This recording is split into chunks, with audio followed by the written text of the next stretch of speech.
2020, le ministère de la Santé et de l'Action sociale a reçu les résultats des examens virologiques ci-dessous.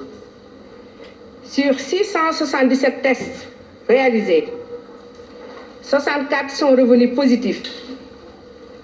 Il s'agit de 50 cas contacts suivis par nos services.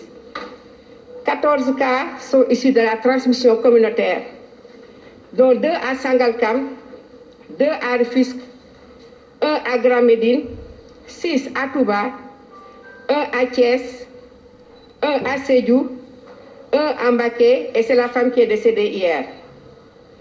Un patient hospitalisé a été contrôlé négatif et déclaré guéri.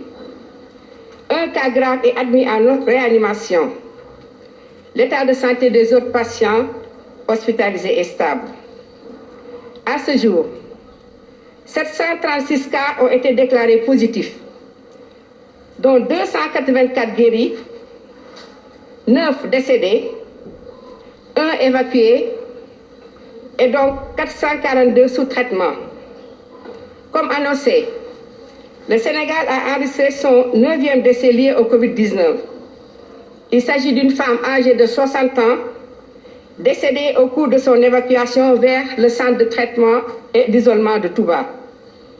Le ministère de la Santé et de l'Action sociale présente ses condoléances à la famille éplorée.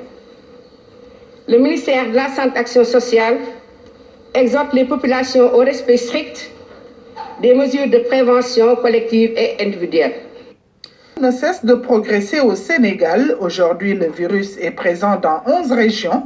30 des 79 districts du pays sont touchés et les déplacements interurbains sont indexés. Nous avons maintenant la région de Sédhiou. Hier, c'était la région de Kaolack.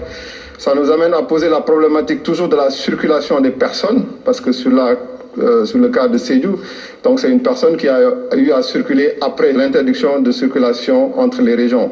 Donc c'est une question fondamentale si on veut arriver aussi à limiter les cas communautaires. Donc je pense qu'il y a encore des efforts à faire sur le déplacement des personnes d'une région à l'autre. Selon Bousso, les jeunes sont les plus touchés par la pandémie, mais ce sont les personnes âgées qui en payent le prix fort, avec un âge moyen de près de 70 ans. Nous avons un âge moyen de patients de 34,87%. Donc nous avons une majorité de patients jeunes. Sur les cas graves, depuis le départ, nous avons eu 14 cas graves. Et sur les 14 cas graves, les 9 sont décédés, avec une moyenne d'âge de 69 ans. 9 patients sont passés dans la réanimation de Fann, à Kouémo. Et parmi ces 9, 4 sont décédés, effectivement. 3 sont sortis guéris. Nous avons un patient qui a été évacué et qui est décédé à l'extérieur. Et nous avons actuellement un patient qui est sous traitement.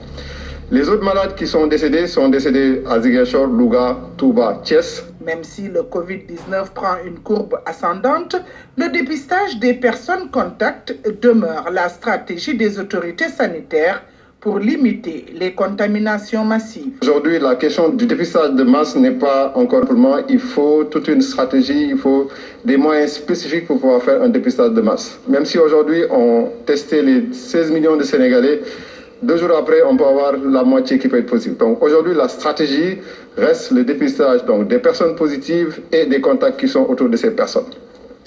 Maintenant, si après on arrive à avoir ce qu'on appelle les tests de diagnostic rapide, que si l'OMS valide ces tests pourraient être utilisés. À ce jour,